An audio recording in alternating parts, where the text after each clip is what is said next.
आप सभी का मेरे YouTube चैनल पर स्वागत है। मैं आज बायोलॉजी क्लास 12 के चैप्टर फर्स्ट का वीडियो मैंने बना लिया है। अब ये सेकंड वीडियो है जो कि शेष बचा हुआ भाग उसका मैं आज अध्ययन करूंगा। देखो, फर्स्ट में मैंने आज रिप्रोडक्शन इनऑर्गेनिक के बारे में बताया। रिप्रोडक्शन इनऑर्गेनिक का मतलब होता है जीवों में जनन किस प्रकार होता था, किस प्रकार है, वो मैंने आपको सब कुछ बता दिया है। अब देखो, जीवों में जनन दो प्रकार के होते हैं, एक सेक्सुअल रिप्रोडक्शन, एक होता है असेक्सुअल रिप्रोडक्शन। मैंने देखो सेक्सुअल रिप्रोडक्शन और असेक्सुअल रिप्रोडक्शन के बारे में बताया, सब कुछ बताया। एक सेक्सुअल रिप्रोडक्शन का मतलब होता है अलैंगिक जनक और एक लैंगिक जनक, दोनों के बारे में बताया।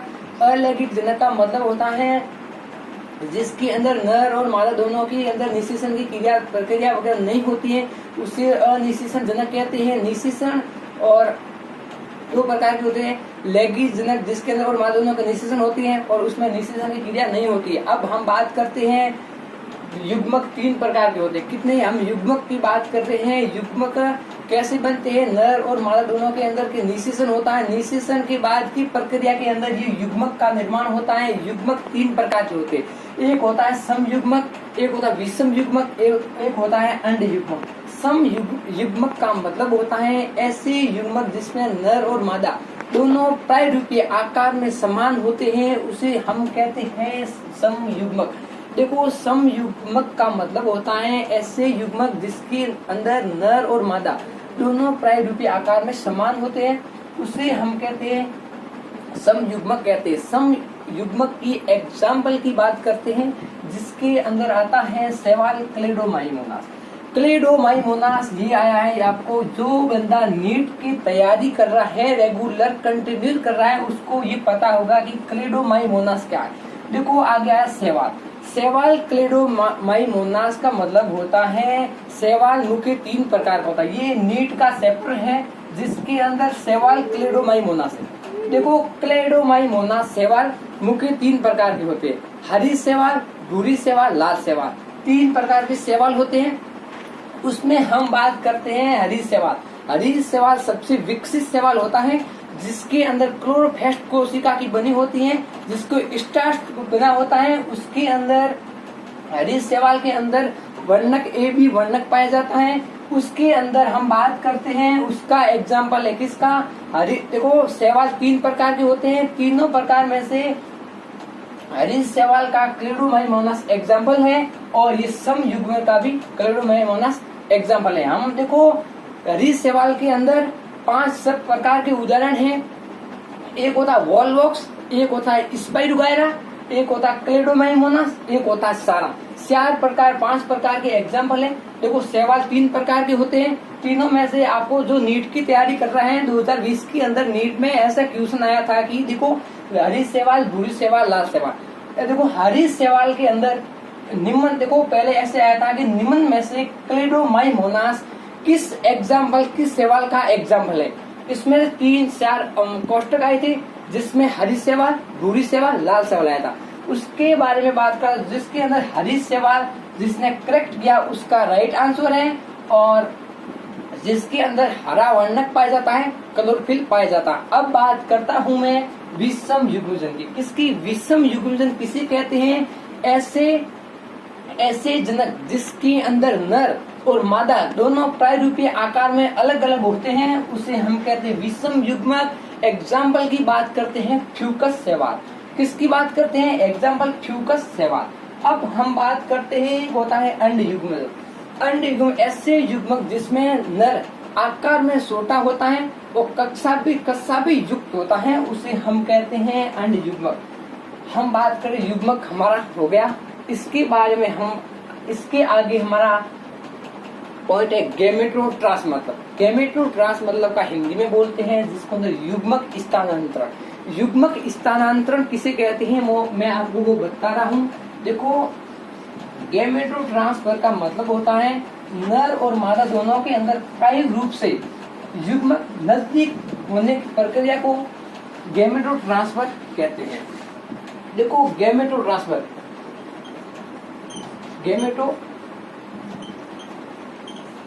देखो गैमेटो ट्रांसफर का मतलब होता है युग्मक स्थानांतरण। युग्मक स्थानांतरण, देखो युग्मक स्थानांतरण का मतलब होता है नर और मादा कायिक रूप से एक दूसरे के नजदीक पहुंचने की प्रक्रिया को गैमेटो ट्रांसफर कहते हैं। देखो नर व मादा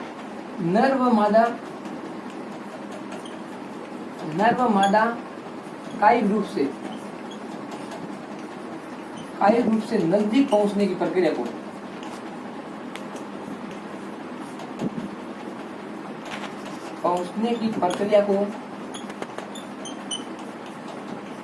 को गैमेटो ट्रांसफर युग्मक स्थानांतरण कहते हैं। देखो ये बायोलॉजी में चैप्टर है जो बहुत ही इम्पोर्टेंट है, जो नीट की तैयारी कर रहा है उसके हिसाब से तो बहुत ही अच्छा चैप्टर है। हम देखो बात करते, मैंने युग्मक स्थानांतरण की बात कर ली है, जिसके नर और मादा कायिक रूप से एक दूसरे के नजदीक होने की प्रक्रिया को गैमेटो ट्रांसफर कहते हैं। अब हम बात करते हैं प्रजनन। देखो प्रजनक कितने प्रकार के होते हैं? प्रजनक मुख्य रूप से 2 प्रकार के होते हैं। देखो कितने प्रकार के होते हैं? प्रजनक 2 प्रकार के होते हैं। प्रजनक कौन कौन से? एक होता है मौसमी प्रजनक, एक होता है सतत प्रजनक। देखो प्रजनन 2 प्रकार के होते हैं, ये पे इम्पोर्टेंट है। देखो प्रजनक 2 प्रकार के होते हैं। देखो एक होता है मौसमी प्रजनक, फर्स्ट है मौसमी प्रजनन। देखो मौसमी प्रजनन का मतलब क्या होता है? ऐसे जीव जिसको आकार के परिस्थितियों के हिसाब से, मौसम से हिसाब से अपने नई संतति को जन्म देते हैं, उसे हम कहते हैं मौसमी प्रजनक। ऐसे जीव जो वातावरण के अनुकूल अपने परिस्थितियों को जन्म देते हैं। वातावरण के अनुकूल अपने परिस्थितियों को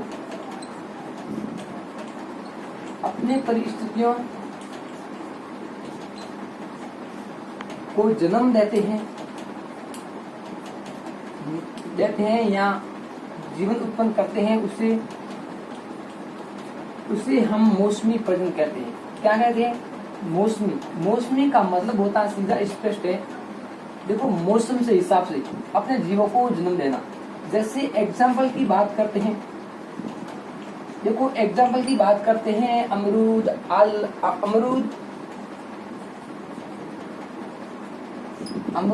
आम, सिपकली, मेढक। सिपकली एक होता है मेढक। मौसमी प्रजनक का मतलब है जो जीव अपने मौसम के वातावरण के अनुकूल अपनी परिस्थितियों को नहीं तो अपने नई संतति उत्पन्न करते हैं, उसे हम कहते हैं मौसमी प्रजनन। अब बात करते हैं, देखो ये प्रजनन है, प्रजनक 2 प्रकार के होते हैं, एक होता है मौसमी प्रजनक, एक होता है सतत प्रजनन। सतत प्रजनन क्या होता है? ये देखो आप, ये सतत प्रजनन होता है। सतत प्रजनन का मतलब होता है ऐसे जीव जो पूर्व काल से जन्म के लिए सक्रिय होते हैं, उसे हम कहते हैं सतत प्रजनन कहते हैं।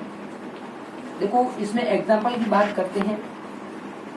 देखो एक होता है सतत प्रजनन, इसका मतलब होता है ऐसे जीव जो अपने प्रजनन या अपने नई संतति को जन्म देने के लिए पूर्व काल से ही सक्रिय होते हैं। जैसे मैं बात करता हूँ ह्यूमन, मानव के अंदर, देखो जैसे मानव होता है वो पूर्व काल से ही होता है। मानव होता है, गाय है, भैंस है वगैरह, ये सब गाय, भैंस, ये सब इसमें सतत प्रजनन के अंदर आते हैं। देखो प्रजनन 2 प्रकार के होते हैं, एक मौसमी प्रजनक, एक होता सतत प्रजनन। मौसमी ऐसे जीव जो वातावरण के अपने अनुकूल के हिसाब से अपने अपने नई शक्ति को जन्म देते हैं उसे हम कहते हैं मौसमी प्रजनक। अब बात करते हैं सेकंड नंबर पे जो होता है सतत प्रजनन। ऐसे जीव जो अपने पूरे काल में ही जनक के लिए सक्रिय होते हैं उसे हम कहते हैं सतत प्रजनन कहते हैं। एग्जाम्पल की बात करते हैं मानव, गाय वगैरह। अब हम बात करते हैं निषेचन। एक होता है, एक बीच में रह गया पुनर्भवन। देखो पुनर्भवन का मतलब क्या होता है, मैं आपको एक और बताने वाला। पुनर्भवन का मतलब सीधा होता है ऐसे जीव, देखो उससे पुनर्भवन का मतलब उसे बीच में से काटे तो नई शक्ति उत्पन्न हो जाती है। देखो पुनर्भवन, पुनर्भवन। देखो पुनर्भवन का मतलब होता है, देखो पुनर्भवन, पुनर्भवन ऐसे भवन, ऐसे पुनर्भवन जो किसी बीज में से काटें, बीज में से काटने पर नई शक्ति उत्पन्न हो जाती है। नई शक्ति उत्पन्न हो जाती है, उसे हम क्या कहते हैं, उसे हम कहते हैं पुनर्भवन कहते हैं। देखो एग्जाम्पल की बात करते हैं, देखो एग्जाम्पल की बात करते हैं अमीबा, अमीबा, हाइड्रा, ईस्ट।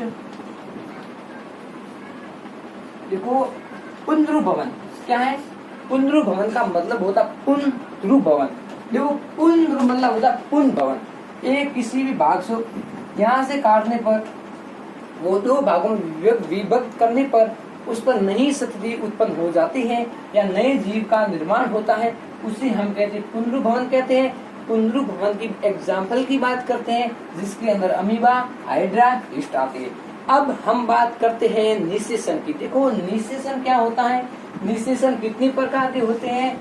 देखो मैं बात करता हूँ निषेचन, नर और मादा दोनों के अंदर निषेचन होने की प्रक्रिया, उसे निषेचन कहते हैं। निषेचन से युग्मजन बनता है, युग्मजन से नई शक्ति उत्पन्न होती है तो नए जीव का निर्माण होता है, उसे हम कहते हैं निषेचन। देखो निषेचन मोस्ट इम्पोर्टेंट। देखो निषेचन, निषेचन क्या है, ये मुख्य दो प्रकार के होते हैं, मुख्य दो प्रकार के होते हैं, मुख्य दो प्रकार। देखो निषेचन का मतलब होता नर और मादा दोनों के अंदर निषेचन होता है, उसे दोनों के अंदर क्रिया होती है, उसे निषेचन कहते हैं। देखो नर व मादा दोनों के अंदर क्रिया होती है,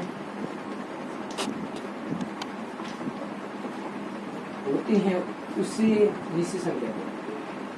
उसे क्या कहते हैं, निषेचन कहते हैं। देखो निषेचन दो प्रकार के होते हैं, एक बाह्य निषेचन, एक होता आंतरिक निषेचन। हम बात करते हैं फर्स्ट पर बाह्य निषेचन। किसकी करते हैं, बाह्य निषेचन। देखो बाह्य निषेचन एक होता आंतरिक निषेचन।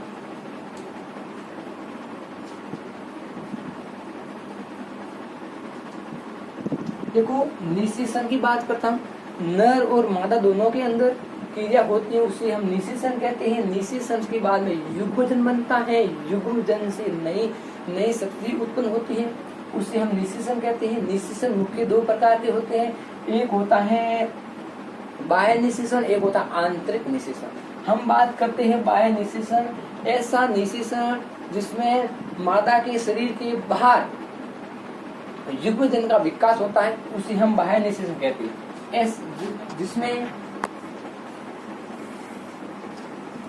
जिसमें निषेचन की क्रिया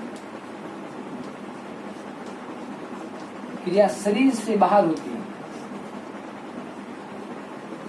शरीर से बाहर होती है, उसे हम बाहर निषेचन कहते हैं, होती है बाह्य निषेचन कहते हैं।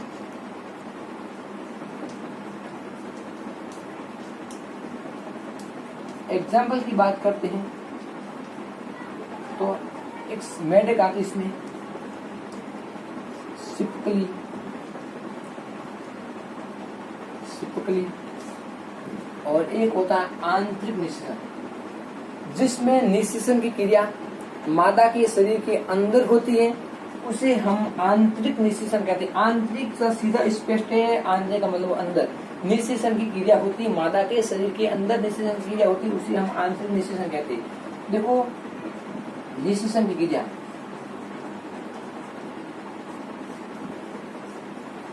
मादा के शरीर के अंदर होती है, शरीर के अंदर होती है।